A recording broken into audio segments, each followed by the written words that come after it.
उस वक्त को भी याद रखो जब अल्लाह फरमाएगा कि ऐ ईसा इब्न मरियम, क्या तुमने लोगों से कहा था कि अल्लाह के सिवा मुझे और मेरी वालिदा को माबूद मुकर्रर करो? वो कहेंगे कि तू पाक है, मुझे कब शाया था कि मैं ऐसी बात कहता जिसका मुझे कुछ हक नहीं। अगर मैंने ऐसा कहा होगा तो तुझको मालूम होगा, क्योंकि जो बात मेरे जी में है तू उसे जानता है, और जो तेरे जी में है उसे मैं नहीं जानता। बेशक तू अल्लामुल गुयूब है।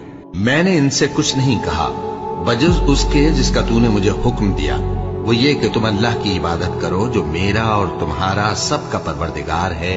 और जब तक मैं उनमें रहा उनके हालात की खबर रखता रहा। फिर जब तूने मुझे दुनिया से उठा लिया तो तू ही उनका निगरां था, और तू हर चीज से खबरदार है। अगर तू उनको अजाब दे तो ये तेरे बंदे हैं, और अगर इन्हें बख्श दे तो तेरी मेहरबानी, इसलिए कि तू ही गालिब है, हिकमत वाला है। अल्लाह फरमाएगा कि आज वो दिन है कि सच्चों को उनकी सच्चाई ही फायदा देगी। उनके लिए बाग हैं जिनके नीचे नहरें बह रही हैं, हमेशा हमेशा वो उनमें बसते रहेंगे। अल्लाह उनसे खुश है और वो अल्लाह से खुश हैं। यही बड़ी कामयाबी है। आसमान और जमीन और जो कुछ इन दोनों में है, सब पर अल्लाह ही की बादशाही है, और वो हर चीज पर कादिर है।